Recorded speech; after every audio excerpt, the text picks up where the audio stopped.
Dragon Ball Super. Oh boy. Well, we're here. This is the apparently controversial Dragon Ball Super Chapter 65, Son Goku the Earthling. When you say apparently, can't you like you mean between us or The rest of the world seems to hate this chapter with a passion. Well, I understand. I guess I'll wait. I'll let you get through the chapter. I'm not gonna say a damn thing Yeah, until we get through the whole chapter. I'm gonna keep myself tame. Last we left off, Goku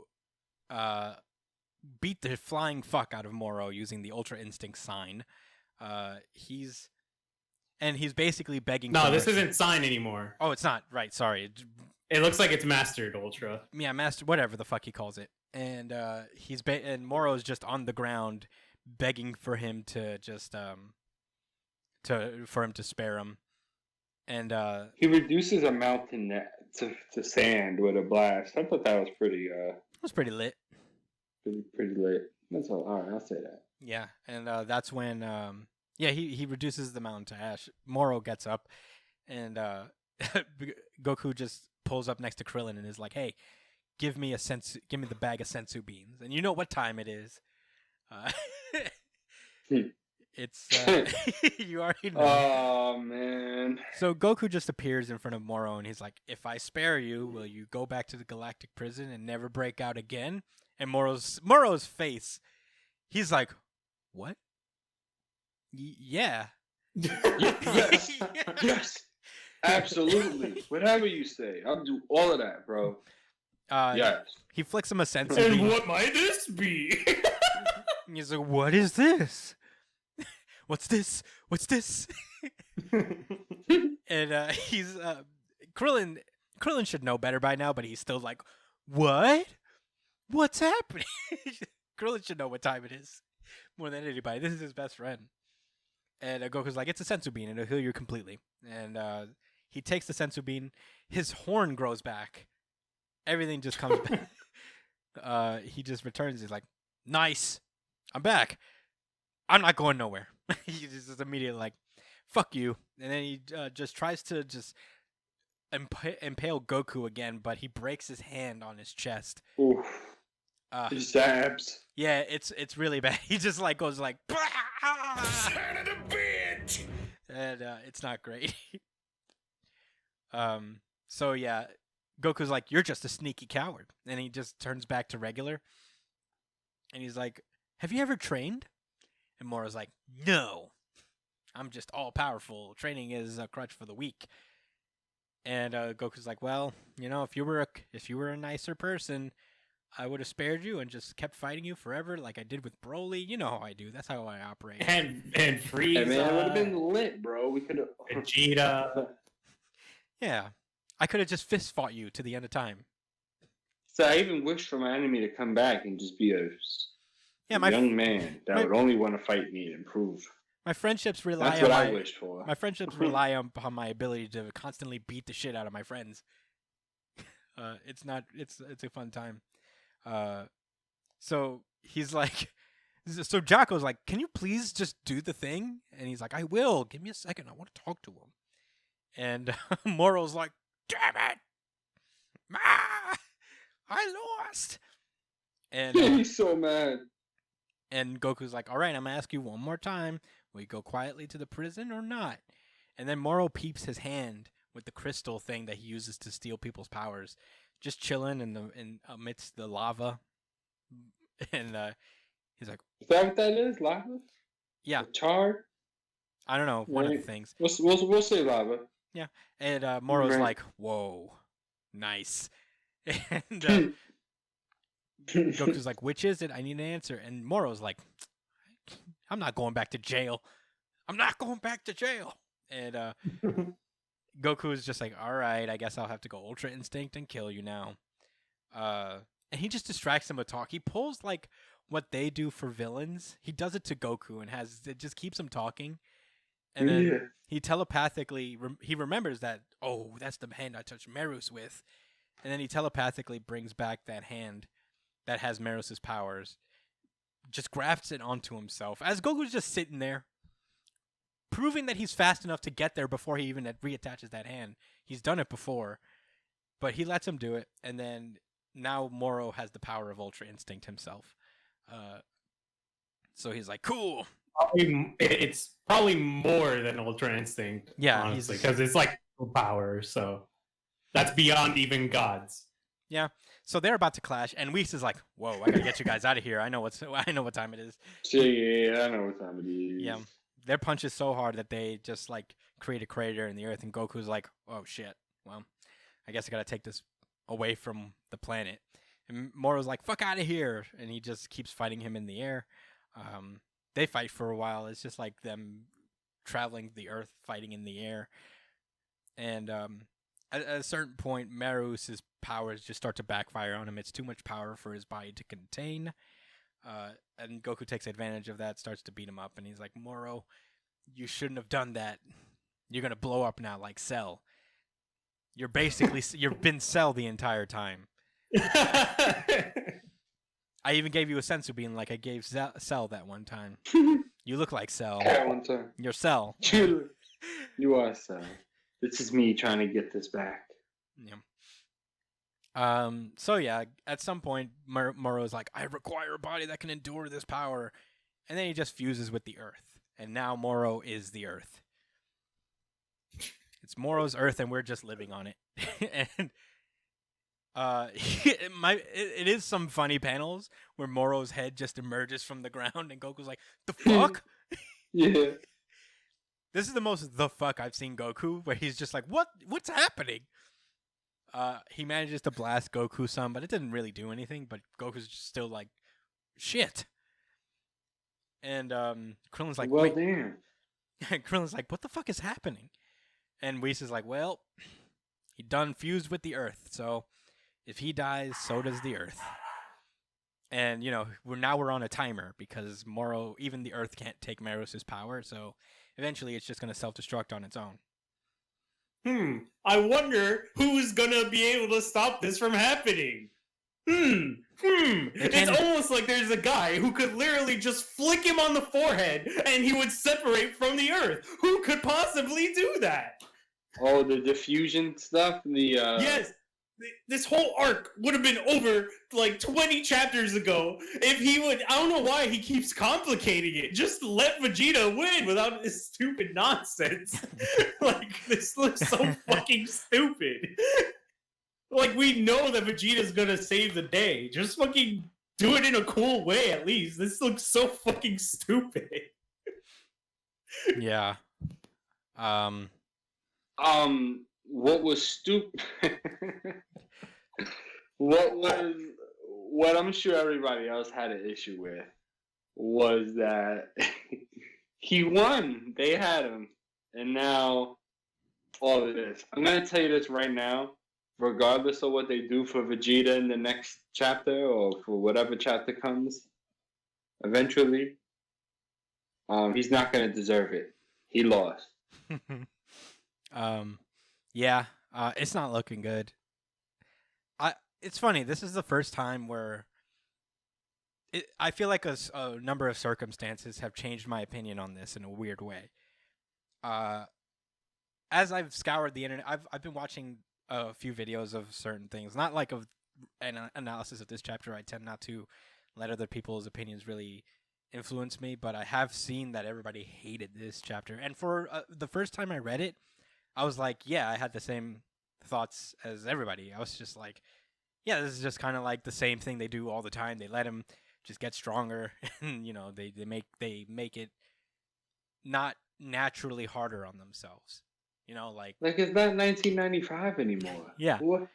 What's going on? We've been stopped that style of storytelling.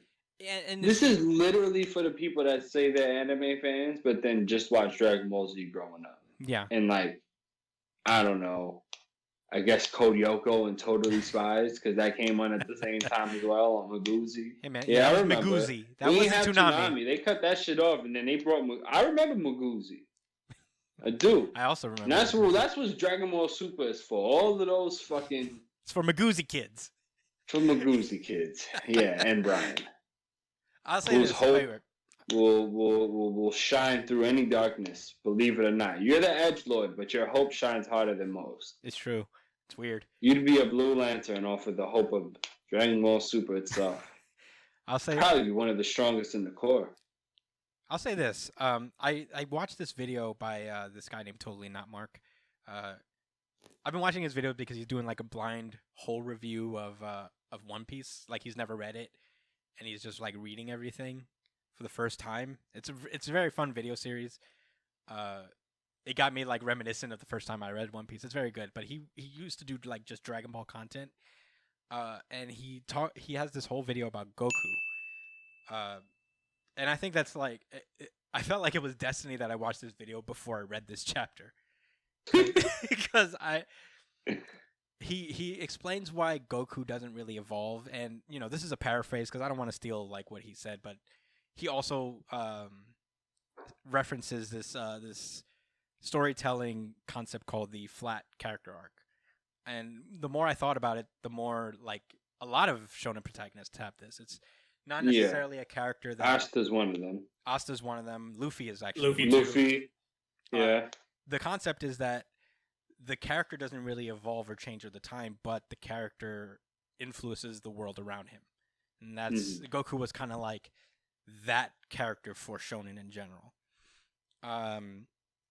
There's just you see it in almost every shonen character. There's more modern iterations of it too, where they're a little bit more susceptible, I guess, to people, to their surroundings than they, like Midoriya, right? Right. He's learning a lot about the world around him. You know what I'm saying? And his classmates, and he's added skills to himself, but he's still kind of who he is.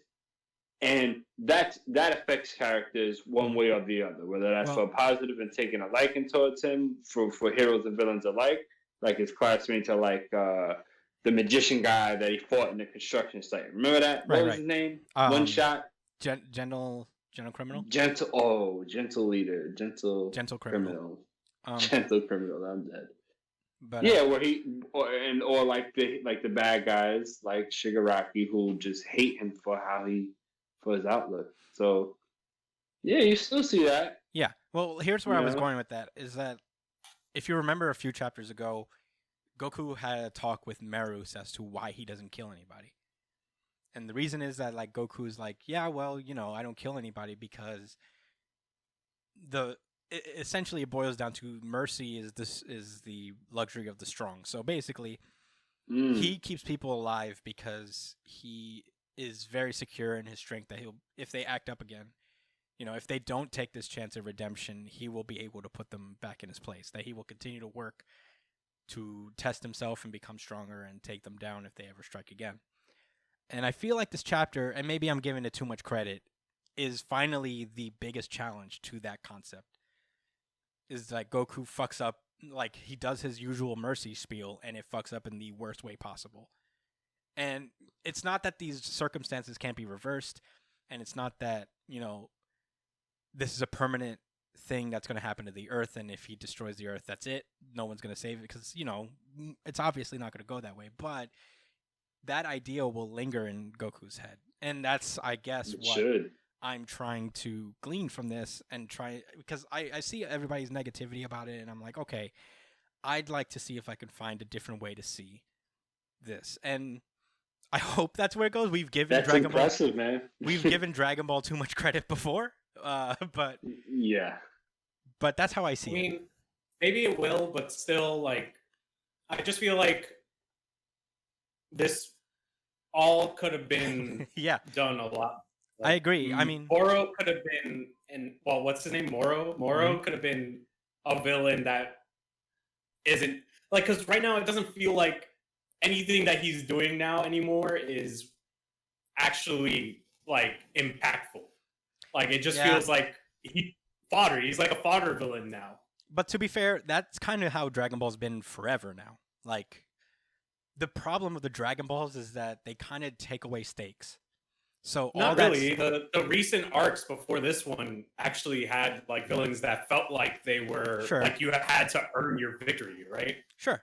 But it's just I think the reason why people feel shit about this chapter is because he's a big step back from all of the villains that we've had in Dragon Ball Super. Oh, like huge. I'm not super defending this at all.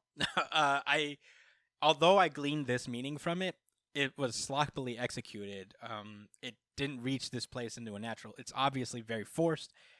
They do the thing where they can kind of just make things harder on themselves because that's how things usually go in Dragon Ball. It's repetitive, and Dragon Ball Super has thrived on their repetitiveness. Like, there's many nods. Like, Dragon Ball Super is a work of nostalgia for the most part. It constantly harkened back to like what they did in Z, tournament arcs with Frieza himself, Broly. Yeah. It's basically Dragon Ball's greatest hits remixed. So it's just, I'm not so phased by that. But I do agree it was sloppily made, and that's probably the biggest problem. That's the biggest strike against it. If they could have just figured out a way to bring it to the circumstance in a natural way instead of, but in a way that's kind of like the point, is that the Goku's like whole. It's the basic challenge of Goku's whole philosophy of giving people senzu beans all the time. So, hopefully, this is a lesson in him. Is like, you can't just be doing that, Goku. Jesus. Wasn't the last time it was Vegeta who did it? Dumb. He did. Did Vegeta do it for Cell? Probably. Or no, Goku did it for Cell. Buu. Goku did it for Cell for sure. Yeah. But yeah, next chapter is gonna come down. And then he gave the sense of being to Vegeta because he was like, "Listen, cut out the bullshit. Let's go." Yeah. You know what I'm saying? And remember, he got karate chopped and he said, "No, I'm gonna handle this myself." Yeah, and I wouldn't have thought about it if I didn't remember that Goku spoke with Merus about this. Like, this was kind of built up that Goku's being challenged right now on what his biggest philosophy is in regards to dealing with his enemies. That perspective, I think it's important that you found that and that you presented that, because honestly, man, I was really looking at this. Like, I mean, you already know I don't have a high opinion of it, but I was thinking this was complete garbage. Like, what is going on? Come on, man. I'm just there's no reason to do this, to continue the story. Like, what's going on? This is like Power Rangers or something. Yeah, I'm just taking desperate shots in the dark because I don't know. I like to. No, that's why. But I think that's a good point. And you know what? I guess we'll see if there is some type of point to be made after this is said and done towards that part of Goku and him changing. That would be really dope. That's what we need to see. I think that's appropriate because they ended the series with him being the way he is, and they brought it back for what? For more of the same? I mean, yeah, I know they did it for the, definitely making money doing that, giving us more of what we want. But come on, for his pride as an author, as a writer, for his project, you want to see growth. Yeah. Don't you? Don't you want to? I don't care. I actually like the flat character arc dynamic. I'm fine with it. Dragon Ball isn't the best execution of it, but I can respect it for what it is, within the series. But this is a brand new series for what Yeah. I mean, I guess it's a continuation. Well, it's a very much man. It's very much a West idea. Like, I think the flat character arc is not really smiled upon in America, really, because every story that is made in America, or at least like Western countries, it's about positive or negative character arcs, whereas you see a lot of manga, a lot of stories from the East, they also have that middle line where characters bring their truth to the world, and that brought us One Piece, honestly, so I'm not mad at it. I'm actually very fascinated by that arc when it's done well. I feel like One Piece does it better. Oh, One Piece is the supreme. Of course, it's the supreme standard of it. It's more story oriented than Dragon Ball. Much better. Like Oda perfected that art, that theory of storytelling, for sure. But I don't know. It's the way everything else around him transforms and it's affected. Yeah, it's the ripples. Yeah, I can see what they're going for, but again, execution is not great. I guess that's the long and short of it. At the end, yeah, just chapter Vegeta's gonna come in, smack him across the face, and he's not fused with the earth anymore. I'm okay with that. Just literally, it's just like they're going so far. They could have made it so simple, so sweet. Everybody would have fucking loved it if Vegeta just finished this arc for us, so we can move on. Well, they had to get it to this point so they can do this character arc for Goku. And then, honestly, I think Vegeta just coming in and slapping the shit out of him is a better conclusion than Goku figuring it out right now. Because if Goku's frozen like fuck, it would make Brian right, because I was. I mean, Brian, you still have time to talk mad shit. You still have time. You made that point, and I was like, oh, all right. You still have time, Brian.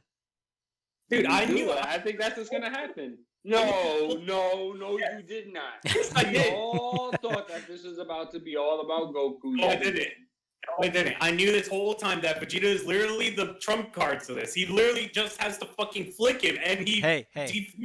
Guys, time will tell. Literally the whole thing. Time will tell. But then what happened to Vegeta then? He just didn't touch him.